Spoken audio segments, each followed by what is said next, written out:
I've just started recording, Doris. Okay, thank you.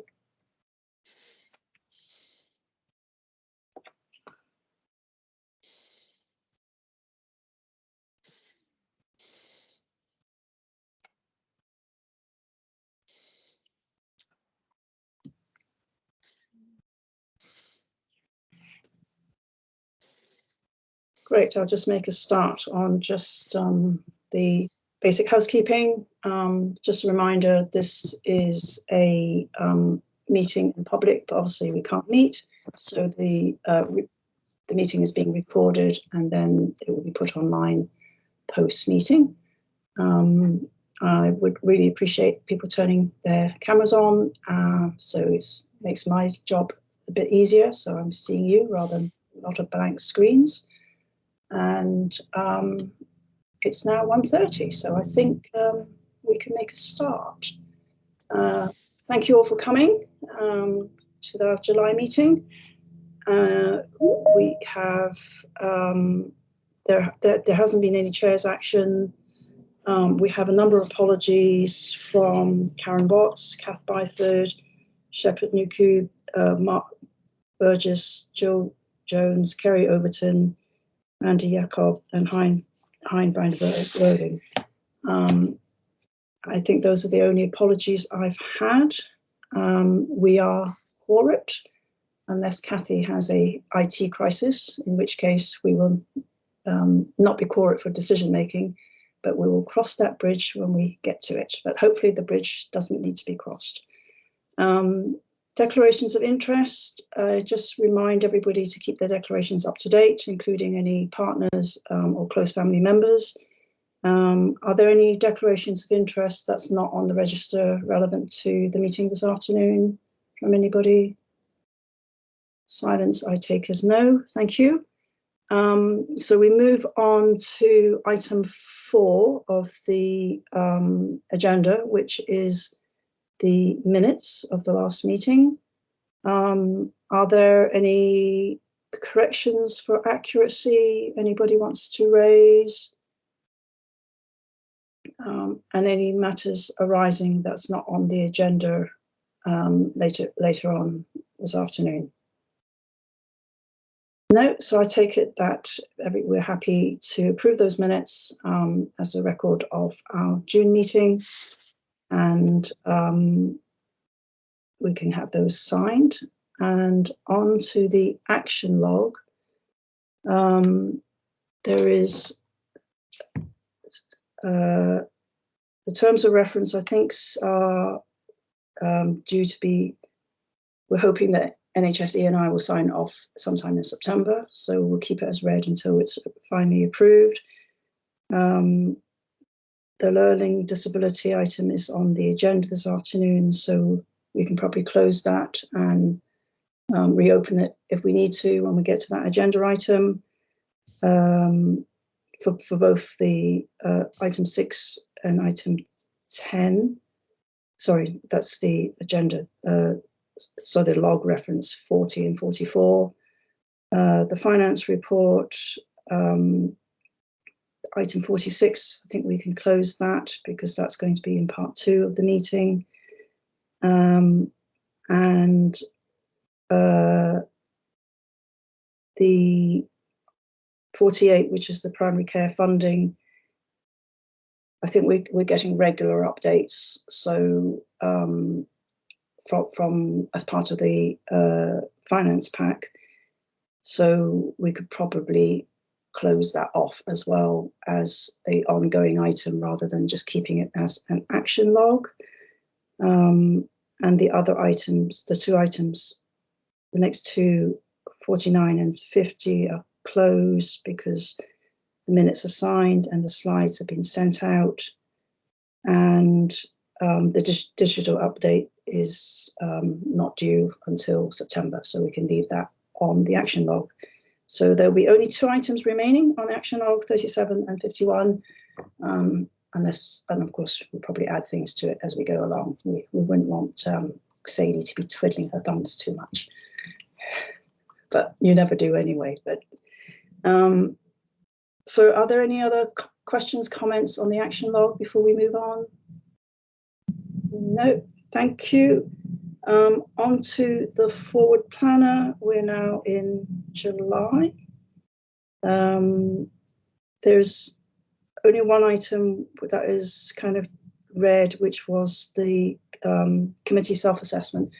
All the returns have now been received. They have been summarised, and rather than send it out sort of late, we will send it out after the meeting so that people can have a look at it at their leisure, and there will be an agenda item for discussion in the August meeting. So I hope that's acceptable. I have had a quick look at the responses, and there wasn't anything that made me go, "Oh, we're doing something really, really wrong." But I'm sure we can have a discussion about the various comments in August, which we would welcome. There isn't anything else on the forward plans, Sadie, that I've missed? Nope, excellent. On to the risk register. Over to you, Sadie. Thank you very much.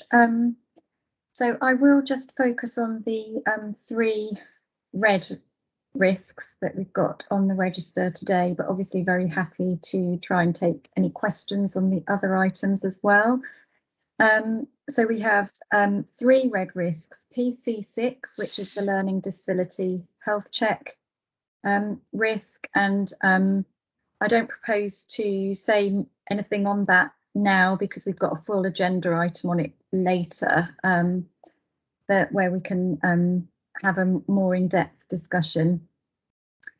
PC9 is the hypnotics and anxiolytics risk, and I think you'll be able to see from the update we've made some good progress with individual practices, and the dependence forming medicines meetings are now up and running. So we'll be able to monitor that, and I'm sure it's covered in Michael's report as well. And we can perhaps consider the risk scoring for that as we see the progress starting to filter through in the data in due course. PC11 is the primary and secondary care interface risk. And you can see from the time it was written, there was a reasonably limited update provided. There is a paper going to the executive management team tomorrow to talk about this. But meanwhile, the CCG to Melanie and Anoop, the chair and chief officer, also had written letter from the local medical committee expressing their concern about this issue. The CCG is currently in the process of setting up an interface committee with the secondary care provider trusts, and indeed the local medical committee will be formally invited to join that committee. And there will be further ongoing work which we'll be able to update on in due course. But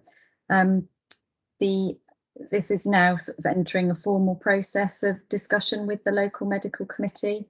And so until further meetings have taken place, I can't really update any further on that at this stage.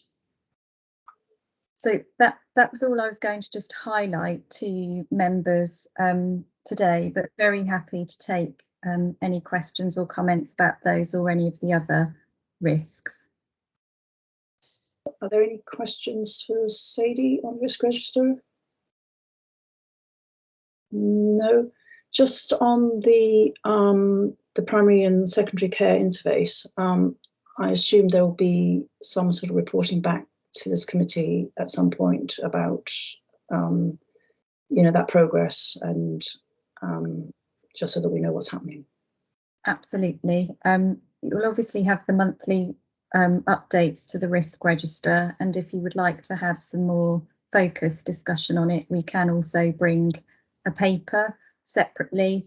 Mark Lim, who came and spoke to us, I think it was at last month's committee, He has now appointed into his vacant associate director role, and this issue has been prioritised for that role to pick up. They are sort of phasing into post now, so we will be working very closely together on this to rapidly try and move us through to addressing some of these issues that have been raised with the CCG. Yeah, thank you. I think it would be useful at some point to have, you know, when we're getting some progress and traction, to have some report back. Tracy, do you want to come in? Yeah, just to add on, I mean, I would find it really helpful to have something coming back just to understand what progress is. Just thinking really as more things are opening up with July the 19th around the corner, and also we know how busy the hospital, the urgent care system is, and we're coming up to winter. So I think that would be really helpful to have, you know, have some feedback about that when it's ready to do so. Thanks, Tracy. Will do. If we'll add it to the forward planner and just so that we don't lose it, and then we'll. I would imagine it will either be August or September that we look to bring a fuller update to you. That's great, thank you. Are there any other questions, comments on the risk register?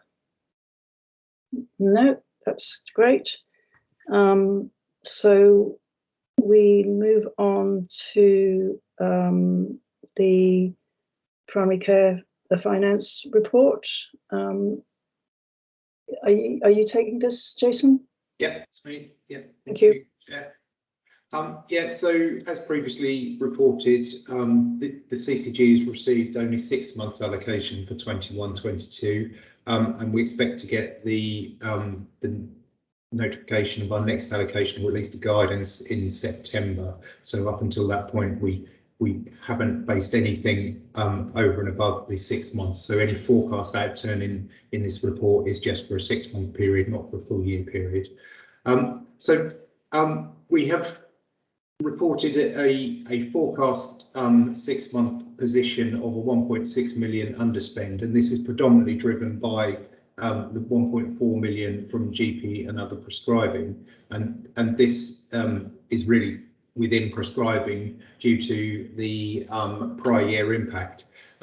In prescribing, we don't receive the data for 2 months in arrears, so it's an estimate at the year end as to the prescribing position at that point, and this has now flowed. Now we've received that data, it's flowed through into this position to show the 1.4 million underspend within that area. Within other areas, there's small ups and downs.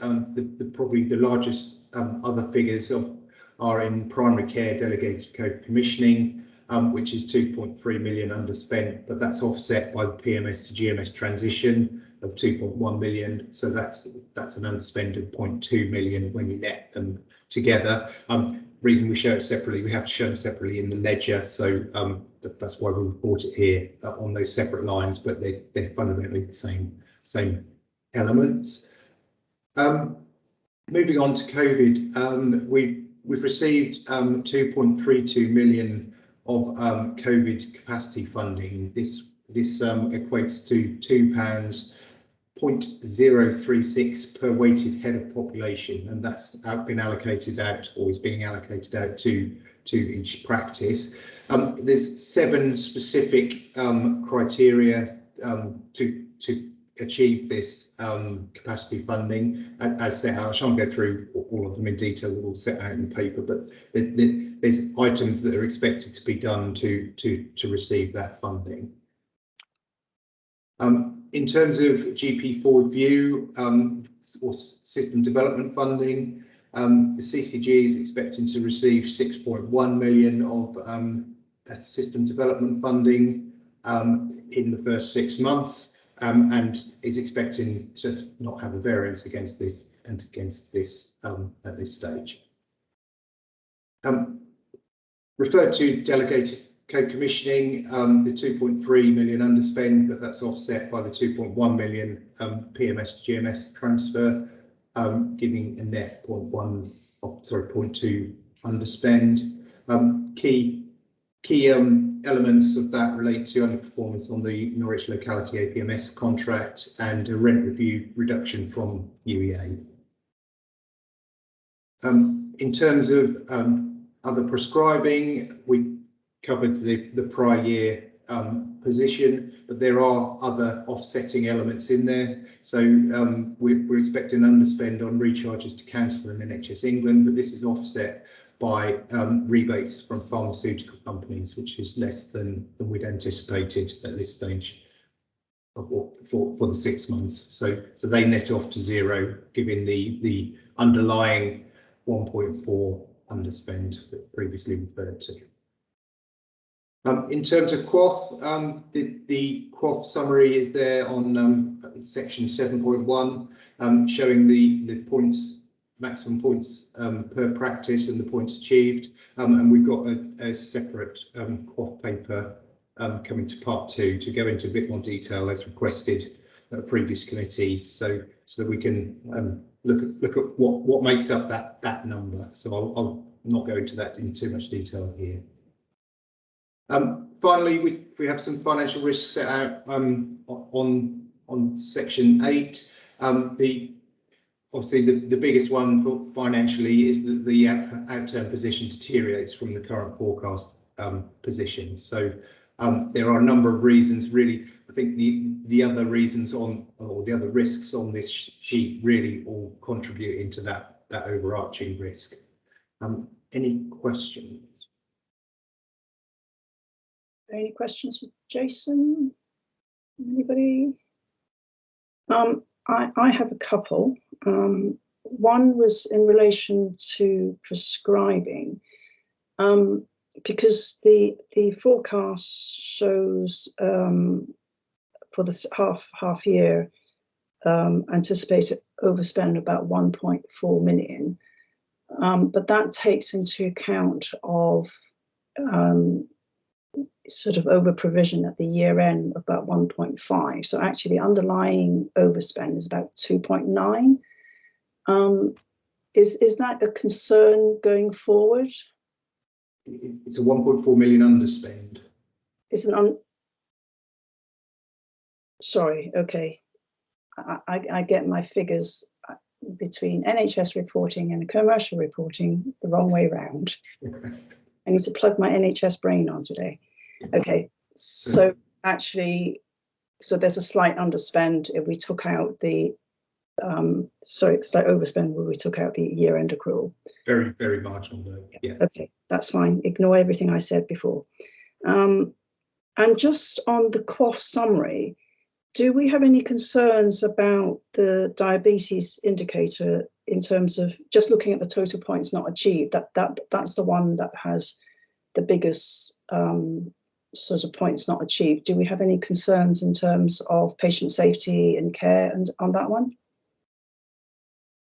I might have to open that up to our clinical colleagues regarding any patient safety concerns. Tracy, did you want to come in on this or something else? So I bet it was something else, but sorry, you were asking if the QOF was not, sorry, what was the question? I'll try to answer it. No, I mean, we can take that away and sort of my question on diabetes, we can take that away and come back on it. I've kind of rather dropped you into that one. Okay. I mean, I think all the practices are trying to kind of, review, diabetic patients annually and do what they need to do with backlogs. But, we are still reviewing and seeing people with long-term conditions, particularly diabetes. Okay, thank you. We'll take that as an action to give a comprehensive response in relation to the figures that are in the report. Yeah, thank you. And did you want to come in on your question, Tracy? Yeah, I was going to ask on just the PMS to GMS underspend, and I think Jason mentioned that was the Norwich locality. Just is that money that potentially is lost? And just thinking, is there any kind of services that maybe aren't being provided as a result of it because it's in a certain specific locality? So just a question in respect to that. So the entire PMS to GMS underspend of 2.1 million offsets the 2.3 over. So that's that it's not all all of that 2.1 million. I think the underperformance on the Norwich locality is hundreds of thousands. It's not in the millions. So it's a relatively small amount. In terms of it's offsetting the bottom line position across all of that delegated co-commissioning spend at the moment.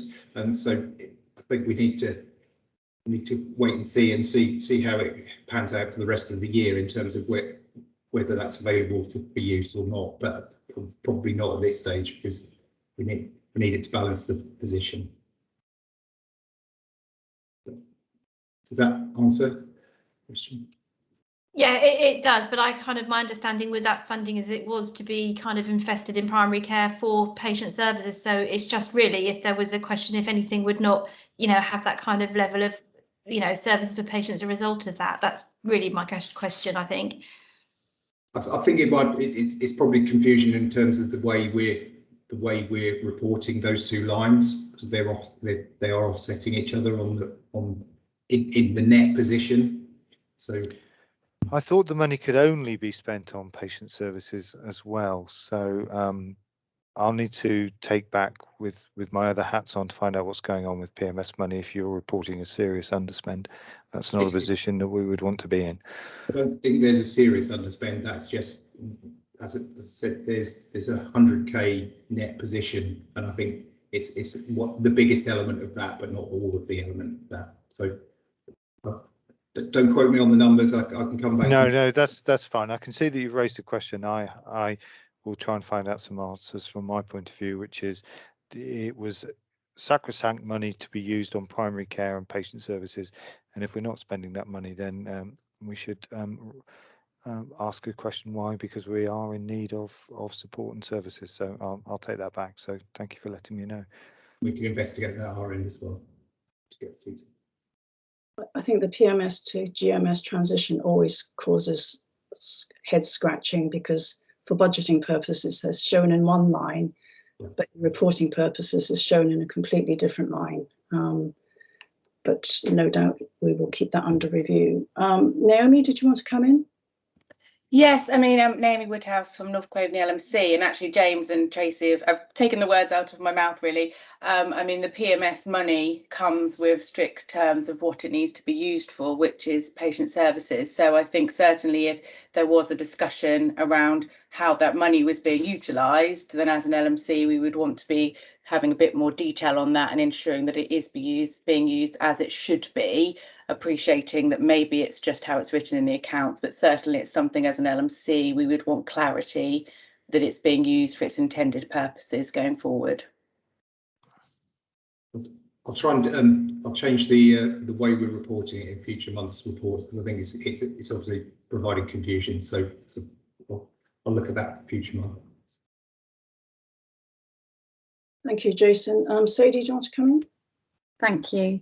I know this is always a difficult discussion, and we do have to, I suppose, bear in mind that particularly when we're talking about individual localities and the funding, there is potential conflict of interest for some of our members or representatives rather here today.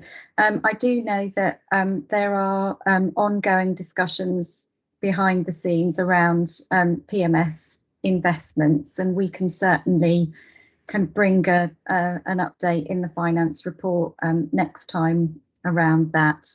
I think James is actively involved in those with locality leads, and yeah, it always has been confusing, as you say, Doris, with having to report income and spend on in two separate parts of the budget, but they do net each other off.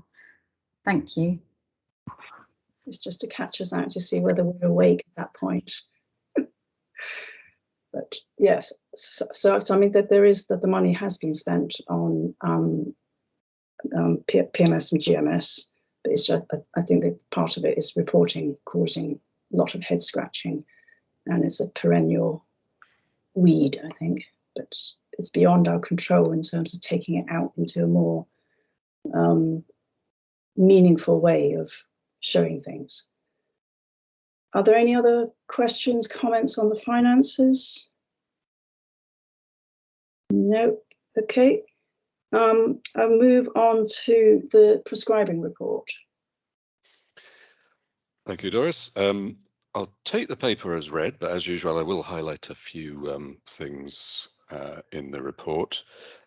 In section 1, just talking about the Greener Inhalers campaign, the poster and the press release is very nearly ready, and next agenda item is to approve the prescribing quality scheme, which has an indicator for the move towards greener inhalers. There's 3 particularly that we're wanting to reduce significantly in favour of much less harmful to the environment inhalers in the coming year, and we're wanting the public to come in asking at their next appointment, asking about moving towards greener inhalers, and pharmacies will follow up and make sure patients know how to use their inhalers using the new medicine service. That's all in play and should be launched by the end of the month. Looking at performance across the east of England, you may remember we were 3rd highest, then we moved to 4th, then 5th, then 6th, so moving in the right direction. This month we've moved back to 5th, but that's an artifact of the fact that last month we improved against Luton, and Luton, Milton Keynes and Bedfordshire have now merged, and Bedfordshire is a very cost-effective CCG, so we've moved back to 5th, but overall our direction of travel is to be more cost-effective in that indicator. Just looking at areas of growth in drugs, I'll just mention the top 3. Edoxaban, which is our alternative to warfarin, has grown by 20% in a year. That was sort of due to COVID and not wanting to expose patients on warfarin to unnecessary contact. One thing that's slightly annoying is the co-codamol price has increased by 30%, and that's now our 2nd highest cost pressure year on year, and the 3rd highest is famotidine, which is an artifact of the global manufacturing difficulties with ranitidine, which you're almost certainly aware of, which has yet to be resolved, and famotidine is a much more expensive option. Dependence forming medicines, we continue to be making improvements on opiates.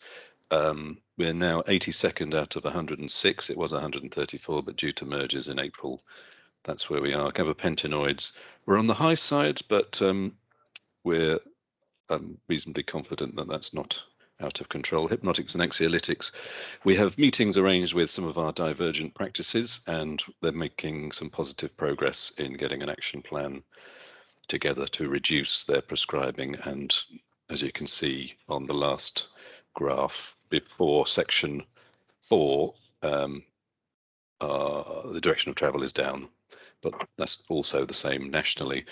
Our divergent practices on prescribing are also having conversations with us, and we've developed a so-called SWAT team, but it's very polite. We go into practices and discuss issues, and then follow up with audits, etc., and then action plans.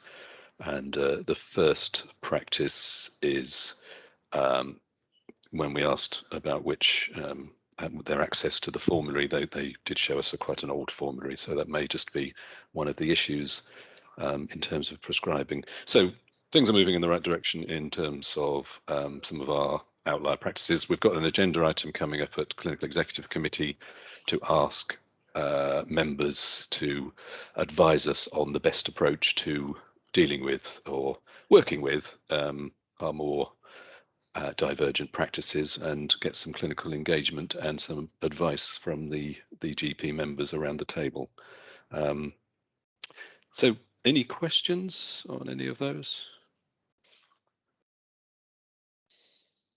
Tracy? Yes, thank you, Michael. It's really good to hear about the DFM's improvement. I mean, I still think you said in respect of the antisocial topics that we are still 3rd, but there's a national trend of going down. So it'd be interesting to see if we still remain 3rd as that trend goes down, and how that pans out. And just wondering if there's anything more we can do. It seems to have been, we've been stuck there for quite some time. And then my second question, I'd noted on the front that you described a risk in respect of the CSU team and losing some members of staff to the primary care networks, and I don't know what the impact that will be on some of the system work. Great that we're maintaining people and within the system for our primary care network support, but just wondering how that might affect some of the system work and how big a risk that is. Well, it is a big risk because of the uncertainty of the change of CCG land into ICSs, etc., and the fact that in-housing has been delayed much longer than people were expecting, and the opportunities in PCN land. People have jumped ship and gone for different careers and portfolios, and that means we have lost. Getting on for over 30% of the workforce in the Meds team when you combine CSU and CCG. So that does affect delivery, but it changes our model. Certainly, it's more around influencing our PCN colleagues to do what I'm sure they would agree is the right thing on the whole, as long as we're on the same page on that.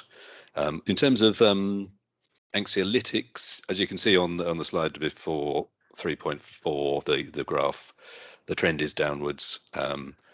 A lot of other CCG's trend is also downwards, so it is nationally going down. So we're chasing a moving target there. But once we've got movement within our significant outliers, that will accelerate our downward trend. I'm fairly confident of that. Great, that's really helpful. Thank you. John? Yeah, thank you. Just to comment on the CSU position, then a question, if I may. So the CSU position, we submitted the business case to NHS England in December, actually, for in-housing a few functions, the most significant one being the Medicines Management Service, and continued to chase it on a regular basis every 2 or 3 weeks since then. Actually had a call arranged yesterday with the regional team and the national team to try and progress this, and the main focus that we put across was, well, twofold really. One was the impact on staff because of the uncertainty. This has been hanging over people for a long time. And secondly, the impact on retention, as Michael's outlined, and the consequential impact of that on the meds management work, on efficiency programs, etc., going forward. So the national team reps that we spoke to certainly heard that. They asked me to put it in writing. They're going to take it back to decision makers. So we're hopeful to get a decision at least this week. Whatever that decision might be, at least it will give us a bit of certainty. Thanks. And then I was just going to ask a question, if I may. So on antibiotics, Mike, you mentioned about the SWAT team and that 3 out of the 5 practices identified have agreed to initial meeting dates.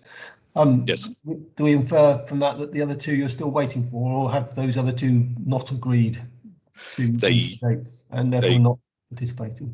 They haven't replied to us, but that is part of what we're taking a paper to KEC and having a big discussion about that, about how we engage with practices who aren't engaging with us, and getting KEC's advice and support, and perhaps changing our approach for those practices. So it is a tricky issue, but you're right, they haven't as yet replied to our several contacts. Okay, it's good to know that KEC will be looking at that though. Thank you. Absolutely, yeah. Are there any more questions for Michael from anybody? No, thank you, Michael. It's always good to see a downward trend, and let's hope we see a big jump and we kick ourselves out of the 3rd place to a bit lower. Thank you. On to the prescribing quality scheme. This is asking for us to approve the scheme. Who's taking this? Is it you, Michael, or somebody else? That's me, Doris. Oh, thank you. Lois. That's fine. Hi, Lois. I didn't see you on the screen before. Do you want to just give us a sort of a brief summary before, and then we'll move to a discussion before we do approval? Yes, yep, thank you. So the scheme this year will focus on quality, safety, with some cost efficiencies thrown in also, just like last year. We're proposing 5 indicators. The first indicator, no surprises, is focusing on dependence-forming medications. First part will focus on identifying patients taking all 3 dependence-forming medications. These are our most at-risk patients.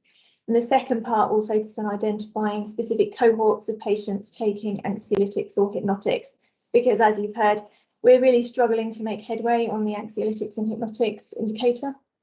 Second indicator will look at reducing risk of acute kidney injury. Patients taking non-steroidal anti-inflammatory drugs are commonly prescribed painkiller in combination with 2 or more medicines, which increase the likelihood of acute kidney injury. Third indicator, we'll look at stopping blood glucose testing strips in patients that don't clinically need them. So these might be patients who are diet controlled diabetics or patients prescribed anti-diabetic medication that doesn't lead to hypoglycemia. Fourth indicator, we'll look at broad spectrum antibiotics. We know that during COVID, our use of broad spectrum antibiotics has increased somewhat. So this is a real priority for our CCG. And the fifth indicator will focus on increasing usage of green, cost-effective inhalers, which is now on the national radar. So it's been well socialised. We've had comments back from GPs, practice pharmacists, the LMC, taking it into account. It's been through KEC and is supported. We're proposing the funding stays the same as last year for the scheme, so £1 per patient. And that's really as a result of recognising practices are very stretched at the moment. There's a limit to workload that we can give them on this. Also recognising that the scheme, if all practices signed up to it and delivered the indicators, the savings available would probably be around 300,000. So the scheme is not going to directly pay for itself. So it would seem unjustifiable to increase funding at this point. However, we do hope there would be savings elsewhere in the system through some of the quality indicators, such as reducing risk of admission. As usual, the scheme is optional. Practices can choose to sign up to it, or they can do 1 or 2 indicators. They don't have to do all of it. We believe the scheme is fair and proportionate. And that's my quick summary. Happy to take any questions. Thank you, Lois. Are there any questions for Lois? I have a question, and it probably links to Michael's paper previously in terms of the practices that haven't signed up. Is there a sort of correlation between the outliers, or am I imagining things? A very good question. Last year, the practices that didn't sign up, most of them were in the West locality. And I think there is sometimes an issue with the scheme is just not incentivising enough necessarily. However, I think we only had 8 practices that didn't sign up last year, which is pretty good. And we will continue to work with practices this year to try and make sure they do sign up, because these are all really important things they should be working on.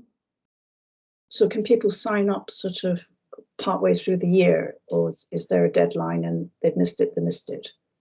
Absolutely not. So we do ask practices to sign up, usually within a month of the scheme going live, but of course we will always accept them to sign up. We want practices to do this. That's great, thank you. Andrew? Yeah, hello, Lois. Can I just ask how you view public participation in this? Because I'd agree all those 5 parameters are really important ones. And particularly the non-steroidals and kidney problems. But a lot of the demand for all those medications comes from public and from patients. So I'm sure we can help more from a Healthwatch point of view by giving you some insight into why people ask for them. Really good point, and actually maybe we could work together to do some comms on this, and certainly some of the indicators like you mentioned one, but also around green inhalers. I mean, Michael's working with the comms team to do some public campaigns around that, because we need to bring patients on board absolutely with this. So maybe we could link up, work together on something. Great, please do. Yeah, thanks. comms. Great. Thank you. If there are no other questions, can I just ask John and Kathy, are you happy to approve this paper? Yep, so I think you've got approval, so thank you very much.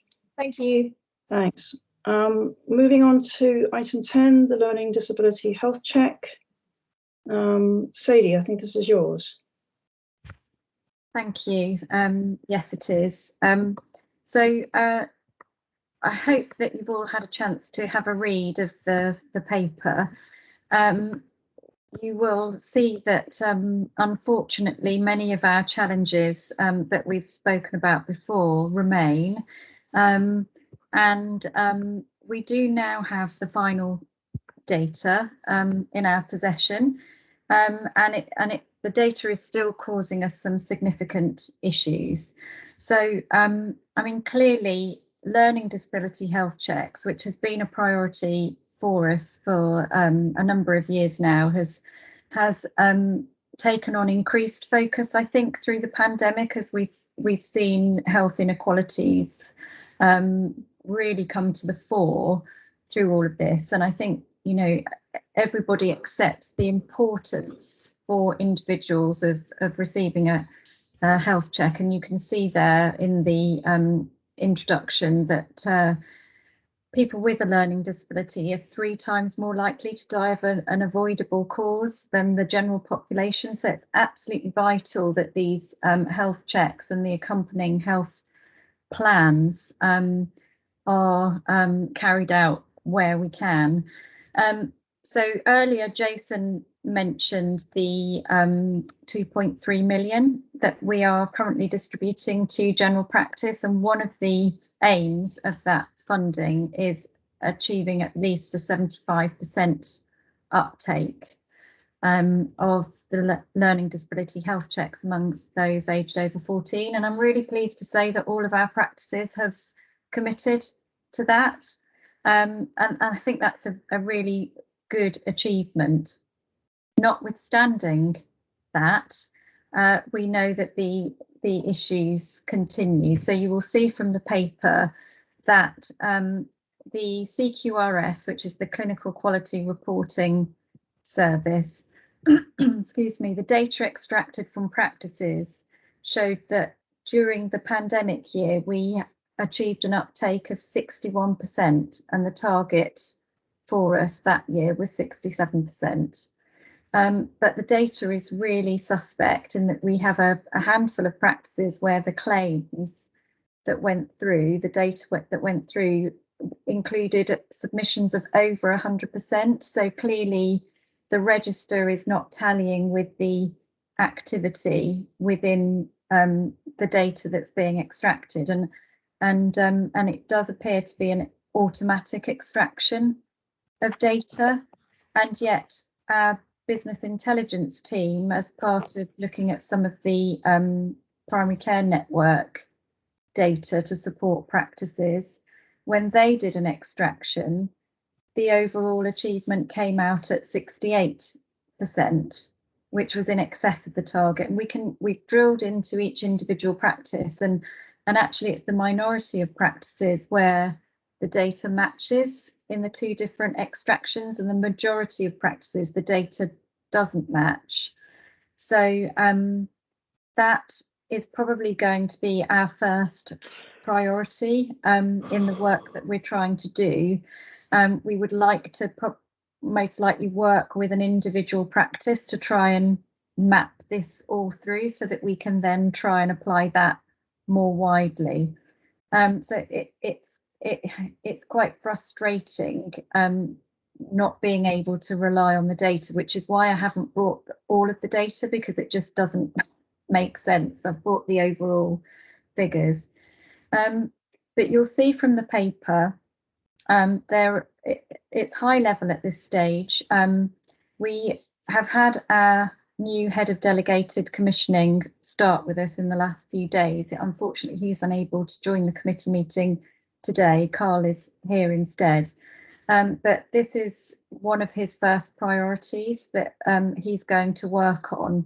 And that will include establishing a small steering group to help us really focus on this, bring together colleagues from different parts of the CCG. So making sure that we're working very closely with the quality and care team, who are managing the pilot peripatetic team that we've got, working closely with colleagues who commission services in Norfolk County Council and also Suffolk County Council, as well as our localities and the delegated team, to really try and get under the bottom of this, share the good practice, because there is some really good work going on in individual localities. I know, for example, Norwich has done a huge amount of work on this over the last month or two, and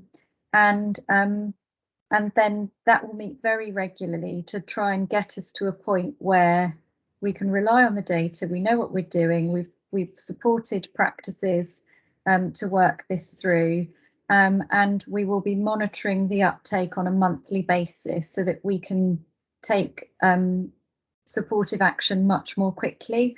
And if we know that there's a practice that is struggling for whatever reason, because the pandemic hasn't yet gone away, then we will be able to put in an alternative service for patients if they're going to be unable to deliver against their proportion of the health checks.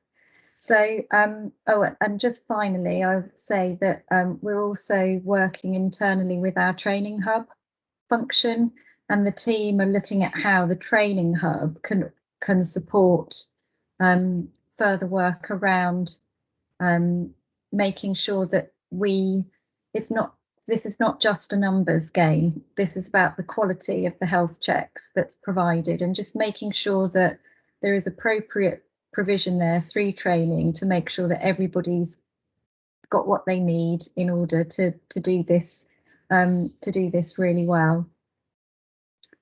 So I'm hoping that colleagues will be able to support this high level approach. Be really pleased to hear any further comments or suggestions as to how we can further strengthen this. And obviously we'll continue to bring regular updates and through both the risk register and regular reports to the committee on progress. Thanks, Sodhi. Kathy, I think you wanted to come in. Yes, thank you. I'm not sure I was first, but I guess my comment was I'm particularly pleased to hear about the peripatetic team and the link into the training hub, because when I sat on a panel for a man with learning disabilities who had died horribly from constipation, he had his checks, and yet the quality of the checks was such that wasn't picked up. And so it did strike me that simply being able to say, tick, we've done a check, is not the same as saying, tick, we've done a quality check. So I'm just very pleased to hear that there's going to be more learning associated with this. Thank you. Thanks. Andrew, did you want to come in? Or was that a legacy hand? Me? No. Okay, that's fine. Yes, you can come to us if you want to practice. Sorry, James, you're offering your Yes. volunteering practice. Yes, if you want to come to us. We'll leave that for Sadie and you to take offline, and if Rosemary wants to volunteer her practice as well, she's more than welcome, I'm sure.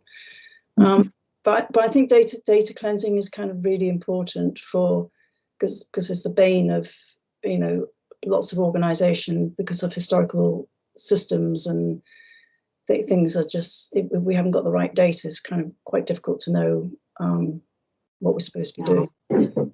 So I'm pleased to see that there is data cleansing going on and learning good practice. Tracy, did you want to come in?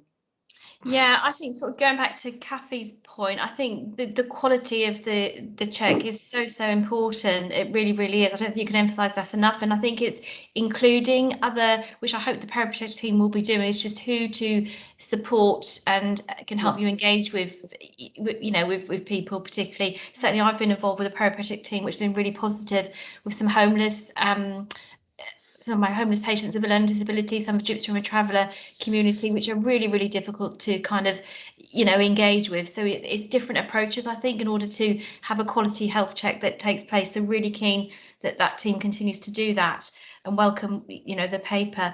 I do think there's still some confusion about what the remit of the team is as well. So I think some practice that's a little bit confusion. So sort of clarifying that would be really helpful, I think, from a primary care perspective. Yeah. Are there any other questions or comments from anybody? No. Thanks, Sadie, for the update. It's just good to see progress and that it's landed on Shepherd's desk to action. So we look forward to the next update from Shepherd once it's settled. On to item 11, which is the PCN development. Fiona, are you taking this? And then I think somebody from the North Norfolk locality is taking the other bit of the paper. Yes, thank you.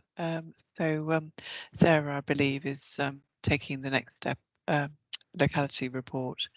But just to give an update on the PCN maturity assessment.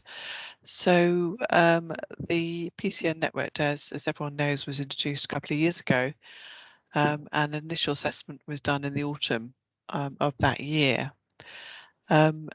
It seemed a good opportunity to refresh that assessment, and that was done for the end of June, and the outcome submitted to the region, and we're waiting to hear back. I think it would be fair to say that over the past 18 months, in terms of maturity, there's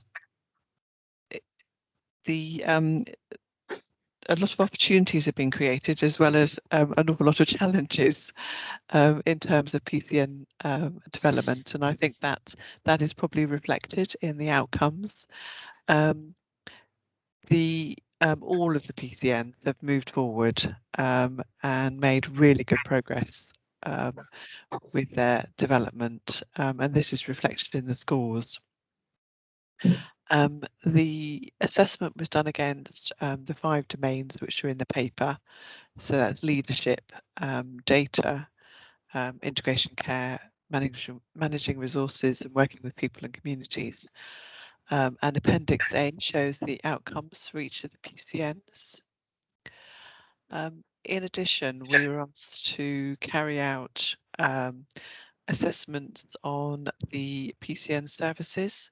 So that is the enhanced health and care homes, cancer diagnosis, also structured medication reviews. And also enclosed in the paper is the system level assessment of the enhanced health and care homes, which, as you know, was a really important service that was brought forward as a result of the pandemic. And commenced, and PCNs were asked to commence that in April, May last year to support the response in care homes. So as a result of the assessment, PCNs will now be asked to develop their plans for this year, which will be very much building upon what they've been doing for the past 18 months, but also looking forward and contributing to the health inequalities work, the integration of further integration of services, and particularly with community partners. And we're hoping to bring those plans back to the committee in September. I have developed a set of slides which just shows some examples for each of the localities.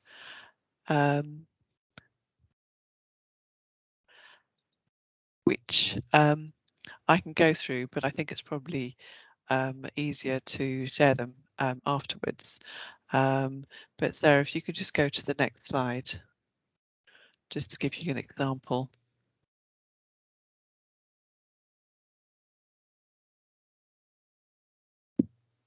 Can you see them? Yes, you can, Sarah. Oh, thank you. Sorry.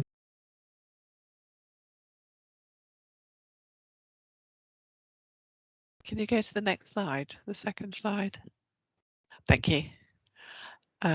So this is an example of North Norfolk and the work that they've been doing over the past year. And I won't take away from Sarah's presentation in a minute in covering this in too much detail. If you'd like to move on to the next one, Sarah. So from South Norfolk, you can see it's very much focusing on the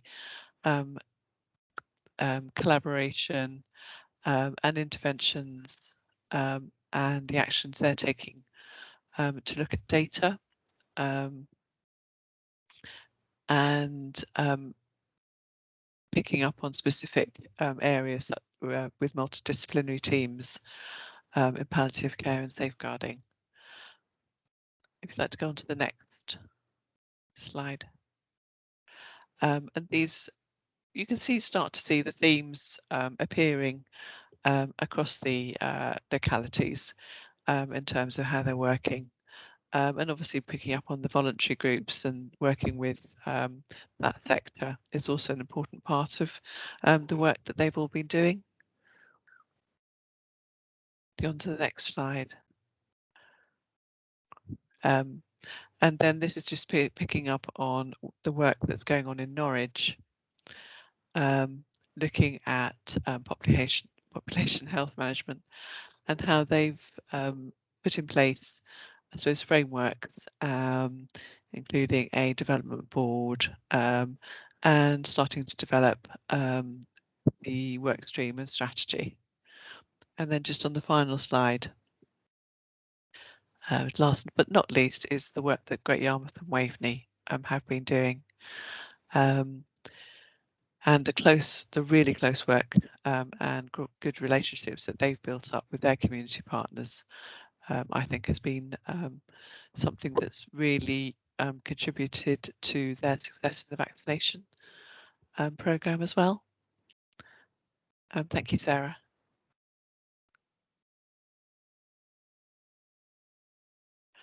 So we'll share those round, but if anybody would like to see the assessments, we can share those. And if anybody's got any questions, I'm happy to take them. Thank you, Fiona.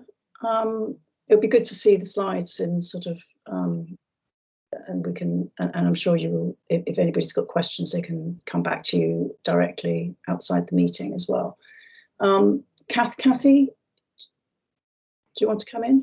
Yeah, sure. Thank you. It was a question regarding the Appendix A in the report, so the overview of the PCN maturity outcomes, and Norwich PCN comes up as being at foundation level on the use of data in population health management, which I found surprising, really, and I don't think necessarily agreed with what you had in your slide deck. And having Tracy here, I guess unique experience opportunity. But I had always thought that Norwich was fairly ahead of the game on this one.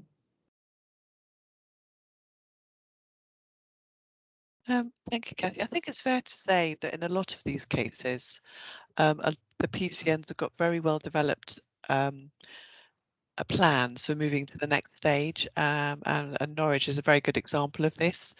So in lots of cases, they've placed themselves, perhaps they've given themselves a realistic achievement, but they've got really good plans and making very good progress towards the next step. And that is recognised throughout the work that they're doing.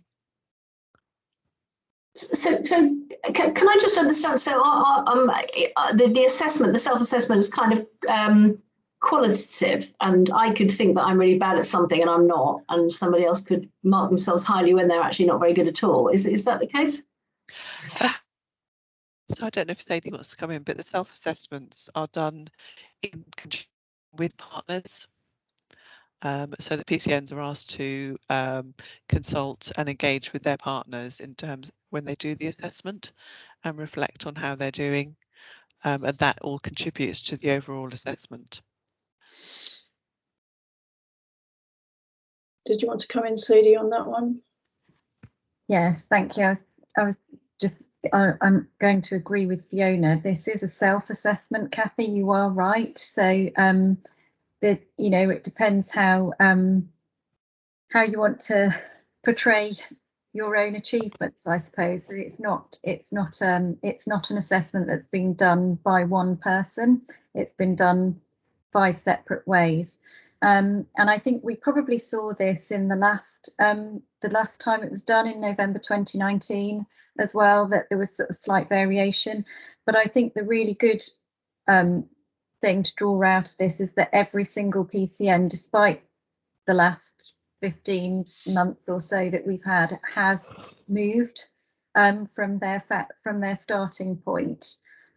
despite having to respond to the pandemic and everything that brought, which I think is an incredible achievement, albeit that there's still things that will be frustrating them and that they want to address. But at this stage, it is a self-assessment, and I think as we return more to business as usual, and we think about a future primary and community integration group as part of the ICS, we'll be wanting to think about how we present this at system level and how we perhaps can take a more single view of some of these assessments. Yeah, because I was similarly like Kathy, I was surprised by the foundation level, you know, for Norwich and also for West Norfolk in terms of working in communities. It's like, well, how can you get the COVID vaccination working if we haven't been working in the community? But hopefully things will be ironed out and we have a clearer picture. John, did you want to come in? Yeah, thank you. Another question on that same appendix, actually. So, and it's an example of what's just been talked about, but interesting that Breckland seem to be ahead of the pack in most things, and just wondering if there are mechanisms in place to share learning from those that are further ahead with the other PCNs. Yeah, John, I think that's a really good point, and I think it's one of the things that we want to take forward in terms of helping all the PCNs to develop their plans, because I think every PCN will have something to contribute from that perspective. So absolutely, I think sharing some learning will be really valuable. Are there any other questions for Fiona on PCN development? No, thank you for that update, and look forward to seeing the September paper. On to Norfolk seamlessly. I thought I saw Sarah. Yeah, I've joined the call, so good afternoon, everyone. My name's Sarah Bird. I'm the Senior PCN Development Manager for North Norfolk. I work under Sally Ross Benham, who's our Associate Director for North Norfolk. And I'll be here presenting the Spotlight paper today. So I'll take the paper as read, but I just wanted to run through a couple of highlight points from that paper, if that's okay, and then I'm very happy to take any questions that you might have on that paper. So as you'll see, we've identified a number of priority areas for operational and strategic priorities for North Norfolk this year. I won't run through them just now because they're in the paper, but just to note that obviously the COVID booster programme will also now form one of our priorities. So we're still waiting for more further information on what that looks like and what it might mean for general practice in our communities. But that will obviously also continue to be one of our priorities, the delivery of the vaccine, whether by general practice or as part of our partnerships with our community providers. So that's a bit of an addendum from when I wrote the paper to the additional information that's been made available since. On that as well, we're also understanding how we can deliver or use that COVID booster as an opportunity to look at some other health inequalities work that we're looking at. So Heather Farley and my team and Philippa Gregory are doing a lot of work on the health inequalities, and we weave that into all of the work that the PCN team does as well.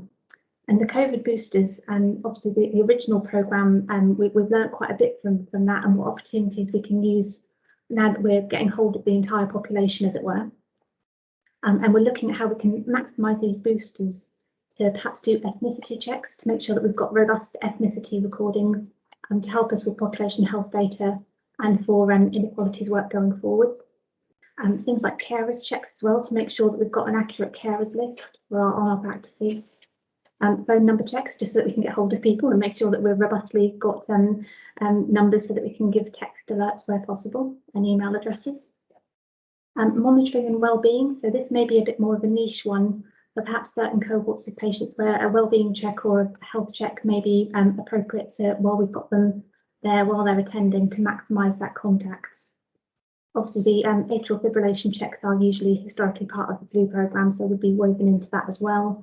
And we were talking about potentially using tablets to do this, so during the 15-minute wait period after a booster, perhaps having a tablet that can be cleaned down and people could use that as a method for inputting data is something that we're just recently looking at as an option. So that was just a little bit of an update on some of that work that's come out since the paper was written. It's a fast-moving world, the vaccine world. Also, in the recent week, we've also started some organisational development work. So you'll notice I pointed to the mental health nurses and some of the cultural differences between NSFT and primary care. We're now engaging with an OD specialist to facilitate some sessions. Firstly, between CDs and NSFT, where there's a bit of friction with some of the expectations, and then to filter that down to practice level, just to support embedding these nurses to make sure that the expectations from each side are consistent, and that the members of staff then aren't sort of left in the middle of two people with two different sets of expectations of what the roles might be. So we think that will help people settle in a little bit easier if we can start to do some of that work together. So we're hoping that that will start soon. We've engaged a provider already to start getting some quotes on that. And just to quickly reiterate, the primary care development group and local delivery groups, those are key meetings within North Norfolk. I was at a practice managers meeting just yesterday, where they were discussing how important it is to come together as 19 practices in North Norfolk. We have a unique situation in that we were always working quite strongly as 19 practices prior to PCNs, and then we broke down into the PCN areas, and we're now able to sort of flex as and when it's helpful. So we can either work at 19 practices and to sort of implement bigger services such as the virtual dermatology service and the rapid cancer diagnosis service. But when it's a more hyper local situation is required, we can then operate at PCN level. So we are able to flex that a bit, and we have a strong GPPO or GP provider organisation that can support some of those bigger project works. Come in. And then just a quick note on the CQC again. In recent days, the Chroma report has been published, and they're good across all 5 domains. So that's now available for public viewing. So those were just a few addendums and points to highlight from the paper. But very happy to take any questions or discussion points on that. Thanks, Sarah. Are there any questions for Sarah on her very helpful paper? Kathy. It's actually not a question for Sarah, but she has reminded me. I thought it was a really helpful paper. Thank you, Sarah, and really good to see the progress that's being made. My comment was relating to your piece on the mental health nurses. And I've been hearing this now from a variety of kind of directions. The culture in primary care is very different to the culture anywhere else in the NHS, having worked in a range of settings. And certainly for me, in the working as part of the vaccination team from the Norfolk and Norwich, many nurses who come from the acute trust are terrified about working in primary care because it's just an entirely different setup without the support structures around it.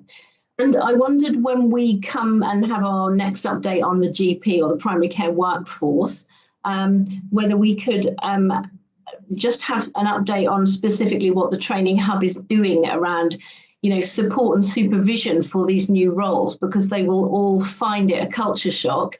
And I guess what we don't want to do is keep losing people, because primary care haven't got the infrastructure to keep recruiting people all of the time. So that was just a sort of you reminded me that was on my mind, Sarah, so thank you. Yeah, not a problem. Andrew? Yeah, hi Sarah, good to see you again. Hi, I'm being Health Watch now, so this is just another offer really for public and patient involvement in your patch. Would you value that from Health Watch? Absolutely. So Health Watch is a strong part of our LDG partnership. I'm not sure if we've got a new representative, because I believe that our representative has left Health Watch, but yeah. A key, we absolutely want to engage Health Watch. Every time we're starting to look at how we engage the public better. And I was just speaking to Heather actually a couple of days or just last week about the LDG and how I was looking through the Health Watch reports to see what's been happening recently and how we could engage to look and see how access is being improved. It was in the access kind of vein of. So there's just been a change of personnel for that area. So if you want to either get back to them or get back to me, then we'll sort it out. Lovely, thank you very much. Because absolutely, they've always had a seat. It's Naomi who always had a seat at our LDG, and she was absolutely brilliant. Really, really good things that she would bring up. And good work being done. So absolutely would value a representative. Great, thanks. I have a couple of questions. One was in relation to the additional roles, because obviously from your table, you know, different areas have done slightly different things, which you would expect. So taking mental health, because certainly in my prior sitting at North Norfolk CCG, mental health issues was always, you know, quite key.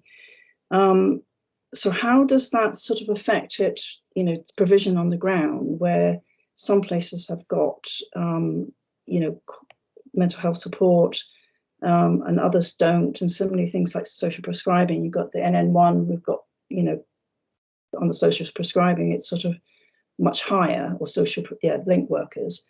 Are we kind of in danger of sort of creating inequalities in terms of where people are?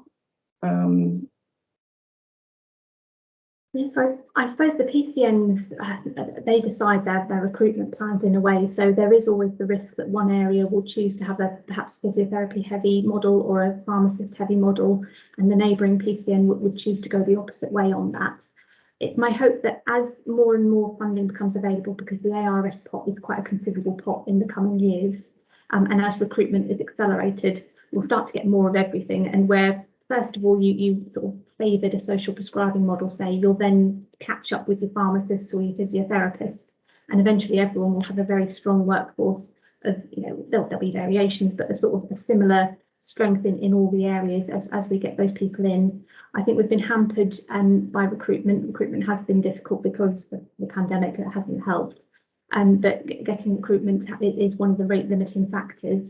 But we've got a key driving force on the ARS roles, and we had our previous Plan Care Development Group last week was actually on ARS roles and getting the PCNs talking and sharing them. We managed to get teams to do breakout rooms, which was a scary experience for the first time. And I was in a group with 4 GPs, and it was just amazing to hear them all sharing how they were embedding the roles within their PCN and giving some examples, and everyone else seeing the values of those different roles.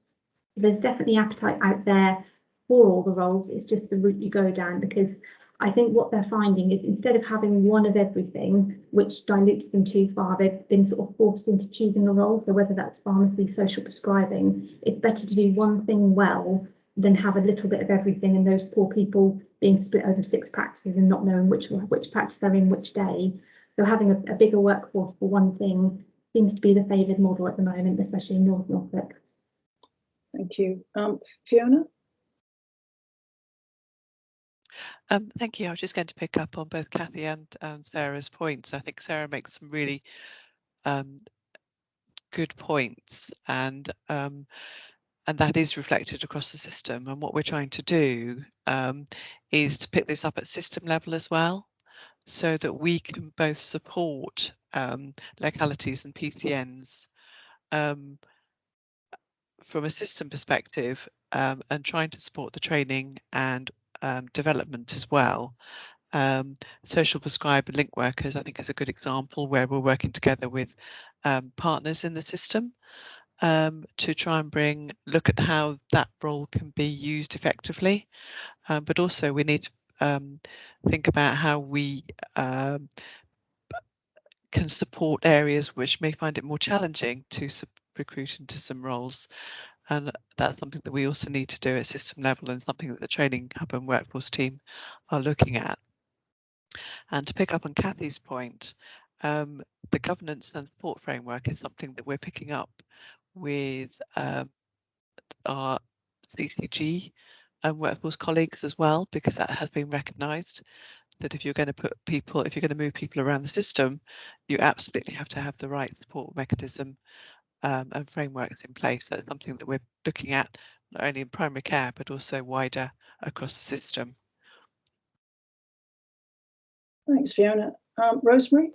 Yeah, I just wanted to pick up on the point that Sarah said so correctly about having more than one person of a specialty in, because that's certainly where we struggled when we started off with pharmacists. When we just had the one, it was quite difficult because they felt quite isolated.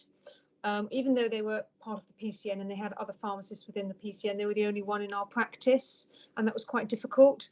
Now we've moved on to have more than one. They've created the sort of peer support, and it's actually working far better. So I think that's really important about making sure that they've got support within their own profession, if you like, whatever you're having. You know, we've now started with mental health workers, etc. But they can be quite isolated. I think the practices need to work quite hard to make sure they're included in the practice teams and not seen as sort of somebody else. I think you've got to work on that. I think that's really important to make them feel part of the practice as well as part of the PCN. Thank you. Are there any other comments from anybody? I just have a question really, and probably this isn't, you know, can't answer it today, but given the, you know, there's been various articles in the local papers recently about primary care access and sort of local news. I just wonder, in the table under number 12 with primary care access, you know, we're comparing April 21 data to April 20 data. And I just wonder whether we should be comparing it with pre-pandemic, because it's sort of, you know, reports saying, and you can see it in the sort of drop off in referrals to secondary care as well. That I just worry that, you know, it looks good, but we're not comparing like with like. And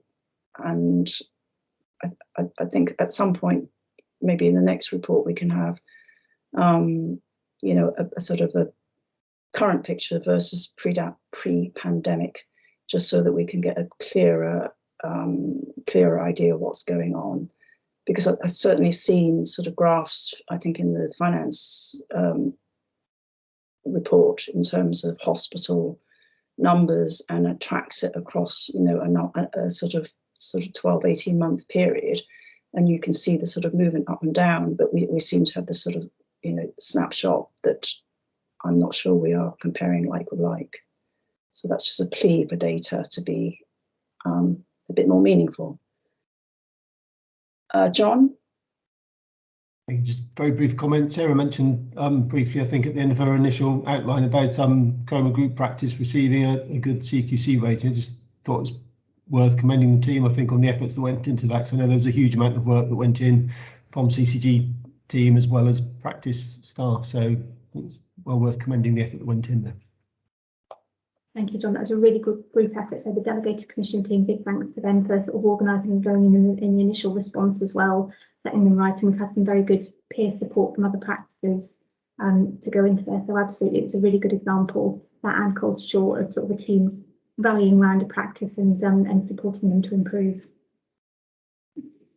It's good to see both practices have moved to a more positive, and I hope that, you know, they become more stable as well going forward, because obviously some of these things will take time to embed, to make sure that we have the good quality of pay for patients. Are there any other comments or questions for Sarah? No. Thank you very much, Sarah, for a very informative report. Thank you very much. Look forward to seeing you again before long. Thank you. Bye, everyone. Bye. Seamlessly, Paul has just magically appeared on my screen. So we move on to the primary care estates update. Paul, over to you. Thanks, Doris.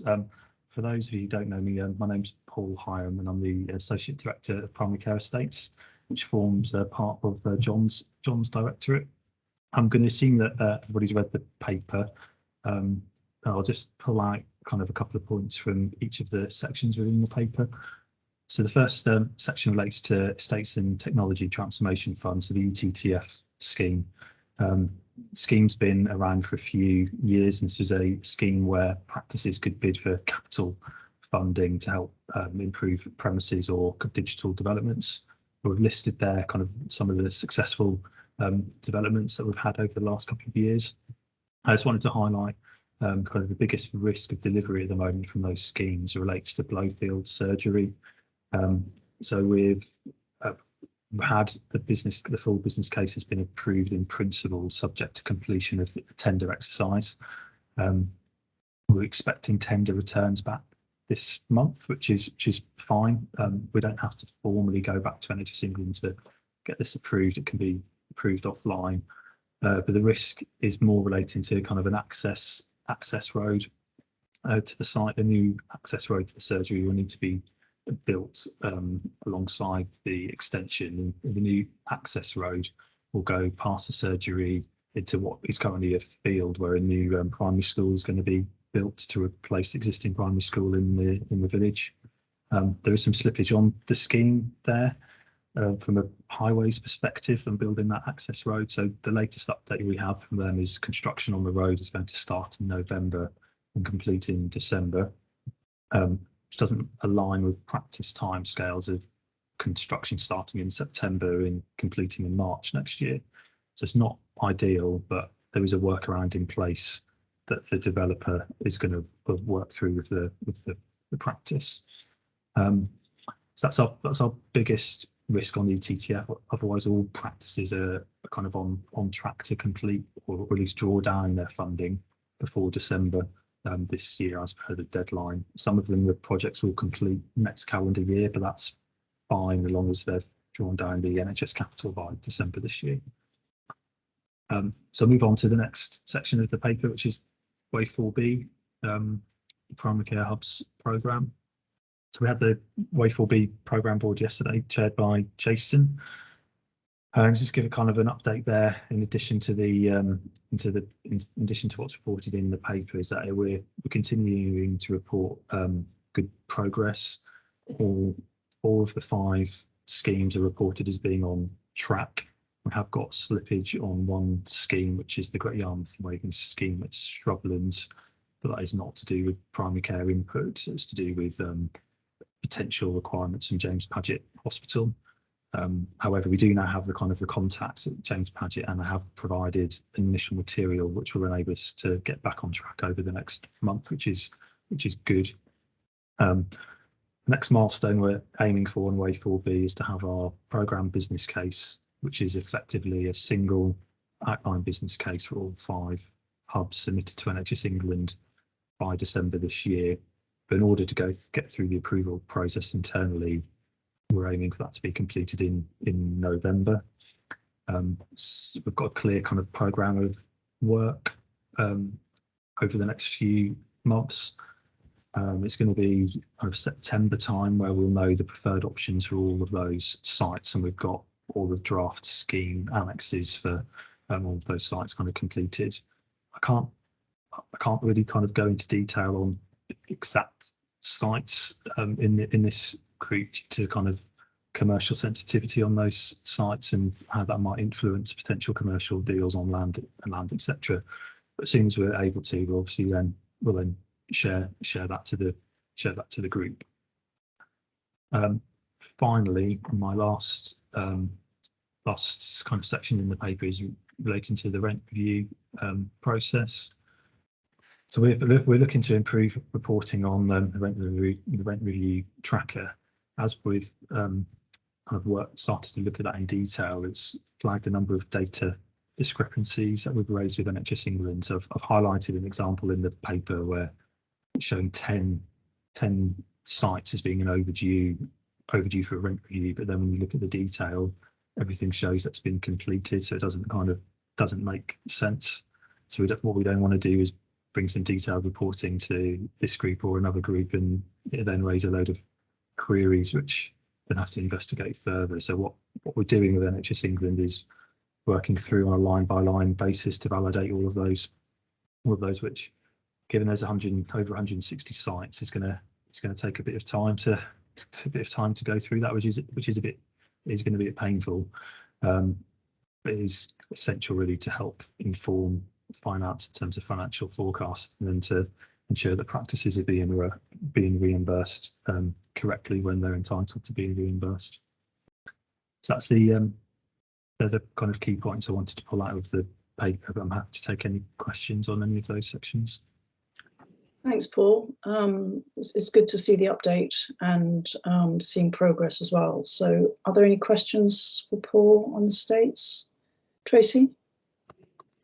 Yeah, it might be a bit naive, but in respect of the ETTF monies, thinking back to our workshop last week where I learnt more about it, just wondering, I know certainly that not all of it's a certain percentage of funding that the practices would have to pay themselves. So just wondering how many kind of proposal schemes go forward that aren't successful, and certainly challenges because practices can't meet their kind of financial obligations of that. And just, do we have some premises that as a result, maybe, I'm not saying not fit for purpose, but really could do with some improvements? So just wondering kind of what the, you know, what the percentages of successful cases and not, so to speak.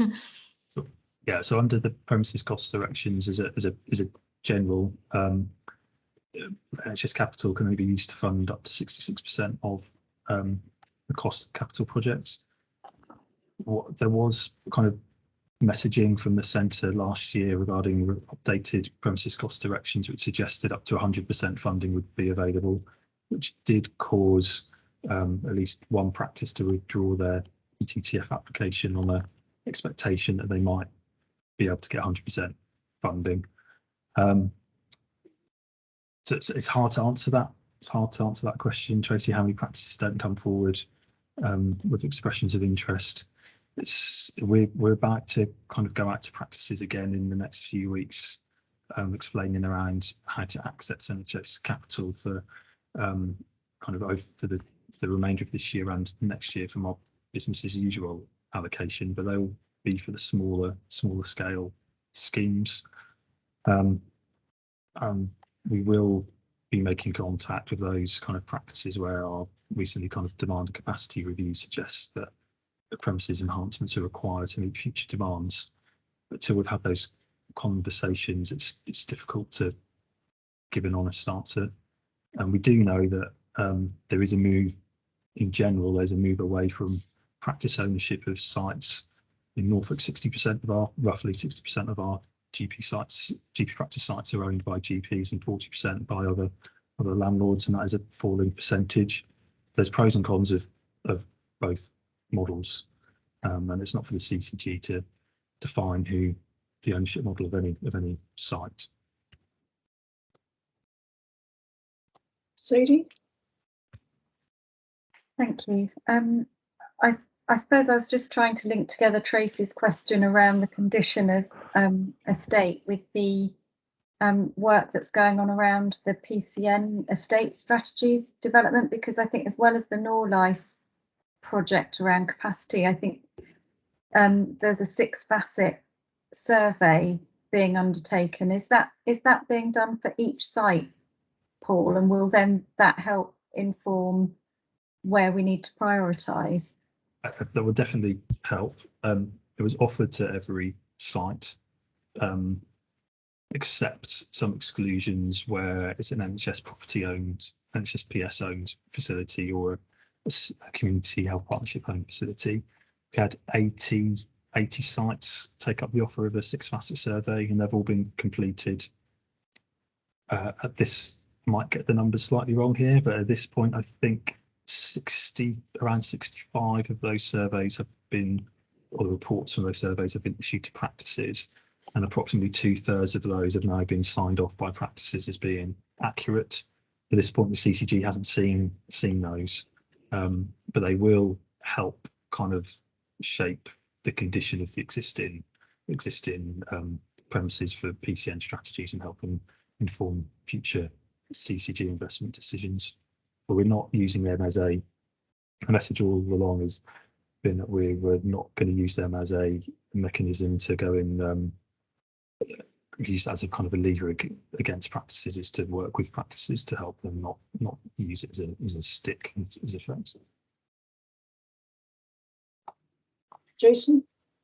Yeah, just off the back of the point Paul just made, and the 6-facet surveys, there is a budget set aside that's been approved for the 6-facet survey remedial work from the business as usual capital pot as well. So we're trying to utilise all of the funding streams that we've got available to us to best service our property and estates needs.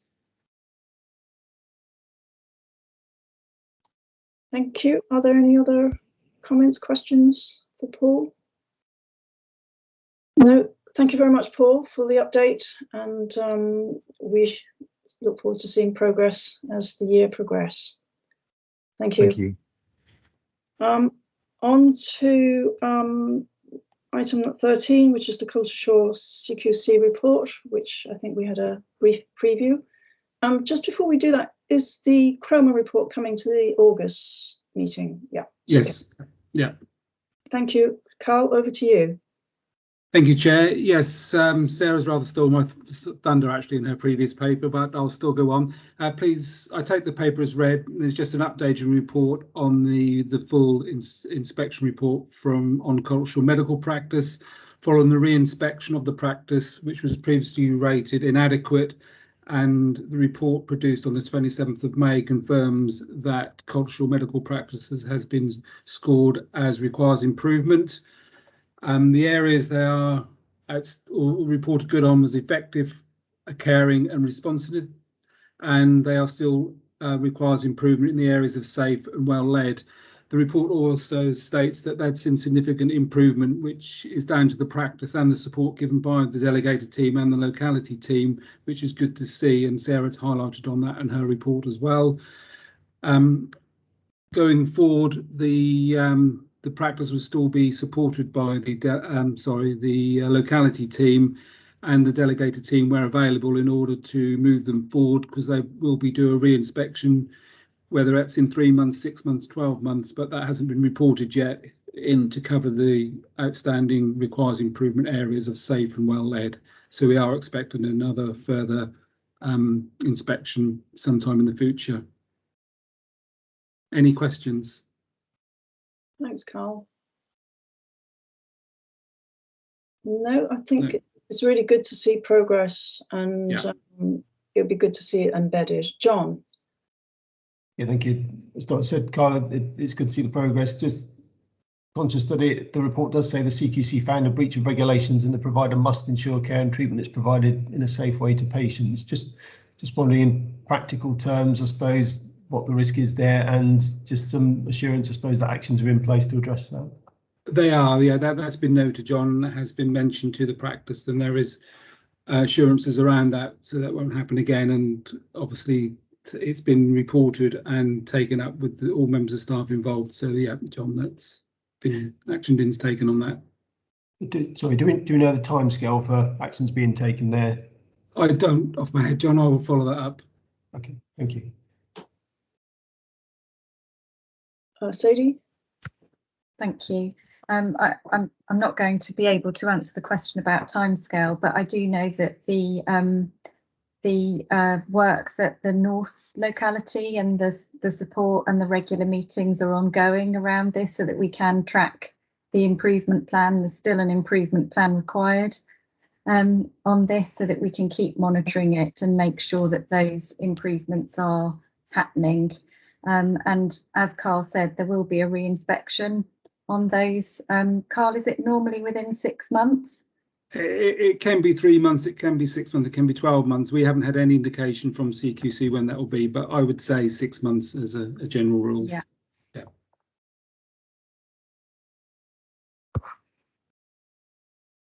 John? So am I allowed a second question? Just conscious that in the two sections where the practice still requires improvement, there's comments around the dispensary in both sections. I didn't know if that was another cause for concern. I didn't know if Michael had any comment on that.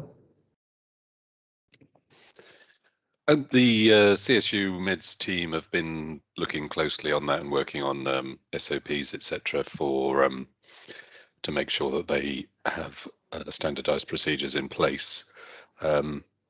Carl, do you want to comment any further? I think most of those are in train, aren't they? They are, yes. The Meds management team are in there, and they will be taking on any support they need to give there. So it's being looked at and being monitored. Michael. Yep. Okay, thank you. Are there any other questions, comments for Carl? No, thank you very much, Carl. Thanks to the team for getting these practices, moving them forward. It's great work. On to Any other business? Have we had any questions from the public, Sarah, whilst we've been meeting? No, not since we've been online, no. Great, thank you. So there's been no questions from the public. I think there was a question asked at the last meeting around the interpretation service that's going to be put, is that going to be put up as the answer? Because I had an email just before the meeting started about it. Yeah, I expect it will. I need to just double check on that, Doris. That's fine. So so that the response is available on the website shortly. Great, thank you. So that takes us to the end of this meeting. Thank you all for your time. I think I finished 5 minutes early. So shall we have a 10-minute comfort break and reconvene at 3:15 and part 2. Thank you very much, everybody. See you either in a few minutes or next month. Enjoy the sunshine while it lasts.